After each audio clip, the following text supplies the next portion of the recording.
O Japão é, ao mesmo tempo, visto como um país milenar de muita tradição e também mega tecnológico e moderno, sendo um dos lugares mais diferentes do Brasil que você vai encontrar no planeta. Mas tudo lá é bom? Veja uma série de coisas bizarras que você só vai encontrar na Terra do Sol Nascente. Olá, eu me chamo Ronan Santos e antes de começar, já dá uma espadada no like, se inscreva no canal e bora pro vídeo.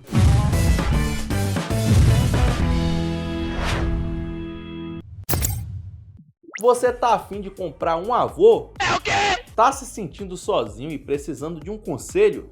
No Japão, seus problemas acabaram, mas a solução é bem mais bizarra que terapia, viu? Você pode simplesmente alugar um avô. Christmas is coming up and I want you to help me pick a present for my mom. What kind of present? What do you think she'll like? You have to help me. Pode parecer piada, mas muitas empresas levam o negócio a sério. Elas oferecem um verdadeiro elenco de atores para interpretar o papel do parente perfeito, seja para fazer uma moral naquele evento da firma ou só para ter com quem desabafar mesmo. Tudo funciona na base do contrato. Você escolhe um modelo de avô, paga por hora e recebe o afeto programado em casa. Essa prática estranha nasceu da mistura de uma sociedade extremamente solitária com a falta de costume de demonstrar carinho e afeto dentro de algumas famílias.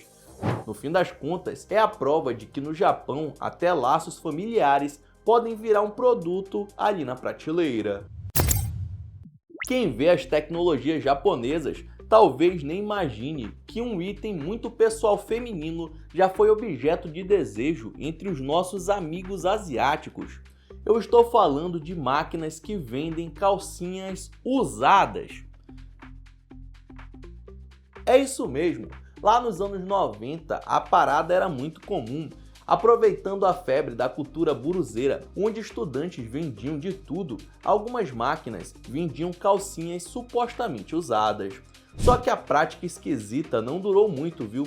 E nos anos 2000 o governo dificultou as leis sanitárias e éticas para impedir a venda desses itens, principalmente para proteger os menores de idade, e a prática acabou se tornando ilegal. Hoje você até pode achar máquinas de brinquedo vendendo calcinhas novas que imitam e só se parecem com as usadas, mostrando que ainda é um objeto de desejo de muitos japoneses até nos dias de hoje.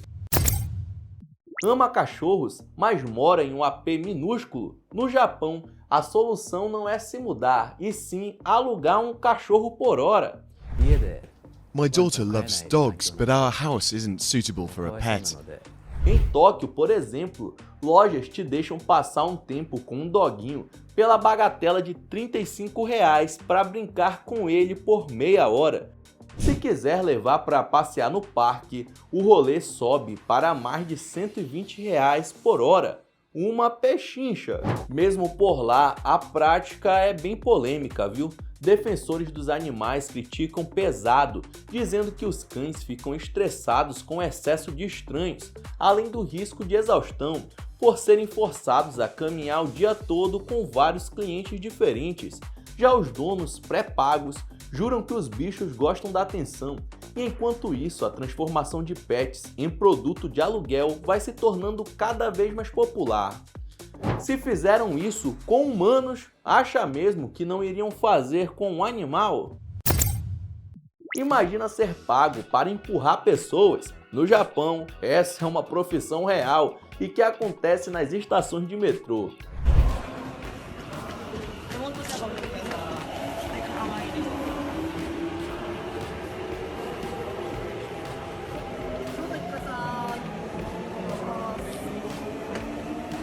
As metrópoles japonesas são superlotadas. Em Tóquio, nos horários de pico, as linhas de trem chegam a operar a 200% da capacidade. É tanta gente que literalmente não cabe todo mundo nos vagões.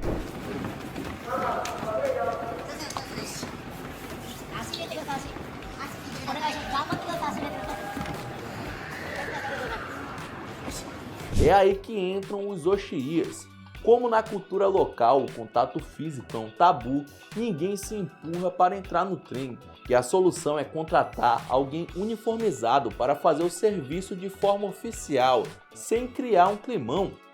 Com suas luvas brancas, eles amassam a multidão para dentro até fechar a porta.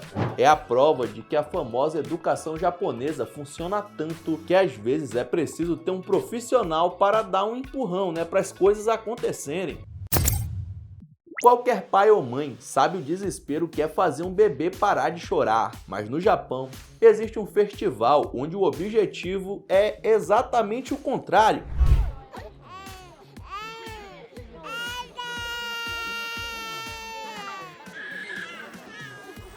Bem-vindo ao Natsumo, ou Festival do Bebê Chorão.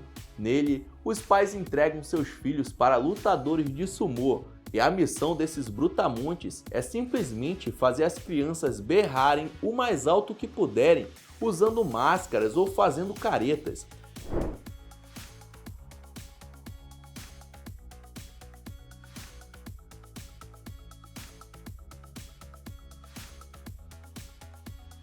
Essa loucura tem uma explicação de séculos. A crença popular diz que o choro alto dos bebês espanta demônios que estiverem por perto. Além do bebê que der o maior berro, supostamente garantir uma vida longa e saudável. Mas talvez seja mais garantido que a criança saia de lá traumatizada por ter sido intimidada por um gigante com um paninho no rego. Beber uma taça de vinho é muito bom, Mas já pensou em nadar em uma piscina de vinho? No Japão, isso é uma realidade. Em um parque aquático, a principal atração é uma fonte termal de vinho tinto que cai numa piscina cheia de bebida alcoólica. Para deixar o rolê mais chique, tem uma garrafa gigante de 3,6 metros de altura decorando o local. E claro, taças à vontade para quem estiver participando, desde que sejam adultos, Porque também tem algumas crianças por lá, mas é claro que não podem beber. E a esquisitice não para. De tempos em tempos, os funcionários jogam vinho direto da garrafa nos visitantes. Se não curtir, sem problema. O parque também tem piscinas de saquê, café e chá verde. A desculpa para tudo isso, dizem que os banhos são ótimos para a pele. É o único lugar do mundo onde sair cheirando a bebida é considerado bom e saudável. Kit Kat é aquele chocolate preferido de muita gente, Eu gosto mais do bicho, para falar a verdade. Mas às vezes pode enjoar, pois no Japão a história é outra. Por lá, a guloseima possui mais de 300 sabores diferentes. A mágica está no nome. Kit Kat soa muito parecido com Kitokatsu, uma expressão japonesa que significa "você certamente vai vencer". Por causa dessa feliz coincidência, o chocolate virou uma espécie de amuleto da sorte. Todo mundo compra, quebra ali, para ter mais sorte na vida. Só que para isso é preciso coragem, pelo menos para nós ocidentais, porque tem sabores bem estranhos, como Kit Kat com gosto de molho de soja, chá verde, gengibre e até wasabi, aquela coisinha verde que vem no sushi. Mas e aí, você trocaria chocolate ao leite por uma coisa dessas? Eu não quero! Já teve curiosidade de saber como é dormir em uma gaveta de necrotério? No Japão, você pode ter essa experiência e ainda pagar por isso. Como é que é? Bem-vindo ao famoso Hotel Cápsula. Para lidar com a falta de espaço, empresas criaram quartos de tamanho mínimo, com 2,1 metros de comprimento, 0,9 de largura e 1,2 de altura. A experiência é claustrofóbica, mas o preço é o que faz com que muitos usem esse serviço, enquanto um hotel comum em Tóquio passa fácil dos R$1.000 a diária, a noite na gaveta sai por cerca de R$135. Uma solução curiosa e talvez não muito confortável para a maioria das pessoas, mas que ajuda quem precisa se hospedar de forma barata numa das capitais mais caras do mundo, mesmo que o cenário fique parecendo até um futuro distópico. Todo mundo já sabe que o japonês possui uma relação mais íntima com os robôs do que a gente, E eles sempre estão indo além. Por exemplo, Que tal tomar um café servido por um robô piadista? No Café Pepper Parlour, quem te atende é o Pepper, um robô que não só anota o pedido, mas também te recebe com um sorriso robótico e conta piadas meio sem graças, o que acaba deixando tudo divertido, né, no ponto de vista dos japas.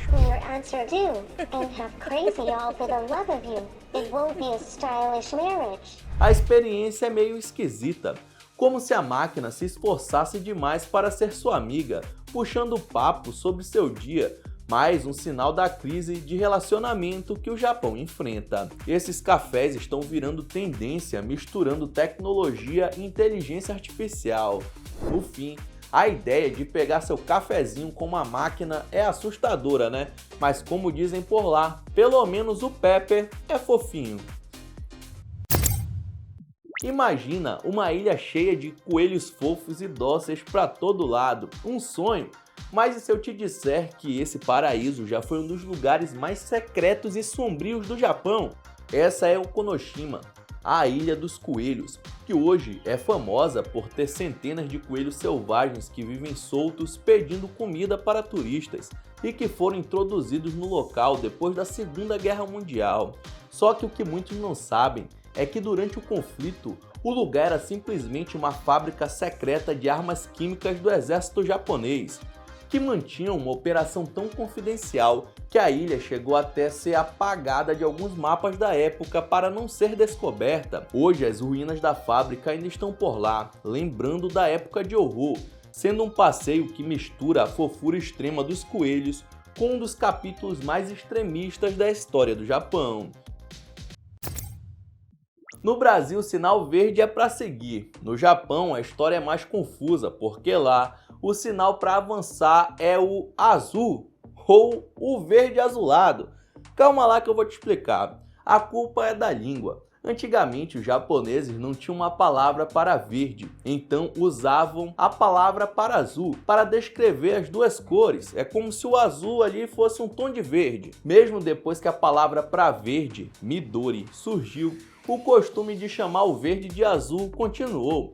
E daí vem um problema com os semáforos. A lei internacional exige que o sinal siga, seja verde, mas a população chamava de azul.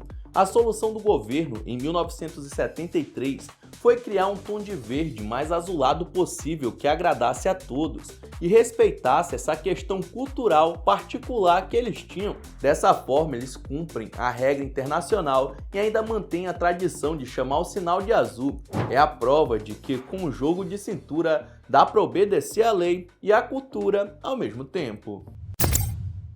Imagina a cena. Seu chefe te pega tirando aquele cochilo no meio do expediente. No Brasil, isso poderia dar até demissão, né? Pois no Japão você provavelmente seria bem visto por ele e quem sabe até promovido. Lá a prática de dormir no trabalho tem até nome, inemuri, e ela não é vista como preguiça, tá? Mas sim como um sinal de comprometimento extremo. Porque, segundo a lógica, a pessoa trabalhou tanto, mas tanto que chegou à exaustão, então foi dar uma descansada para aguentar mais. The conference room of this Tokyo office converts into a place where workers can get some shut-eye. E não é uma coisa só tolerada, é também incentivada. Algumas empresas oficializaram o inemuri, permitindo cochilos de até 30 minutos à tarde ali, né, para aumentar a produtividade. Já pensou se essa moda pega no Brasil? Você teria coragem de pagar mais de R$500 em uma melancia? Parece piada, mas no Japão, frutas são artigos de luxo e a melancia quadrada é a rainha dessa tendência curiosa. Elas não são uma espécie diferente, são cultivadas dentro de caixas de vidro para forçar o formato. A ideia original era prática, facilitar o armazenamento e empilhamento, né, como se fossem caixas. Só que a coisa virou até um item de decoração de luxo em jantares importantes do Japão. Na maioria das vezes, essa melancia aí nem dá para comer. Elas são colhidas antes de amadurecer para não perderem a forma, ou seja, são bonitas, mas aguadas e sem gosto. Quem diria que um país tão tecnológico ostentaria frutas apenas para chamar atenção? Casar com um personagem de ficção parece coisa de maluco, né? E o japonês Akihiko Kondo levou isso a sério quando se casou com um holograma.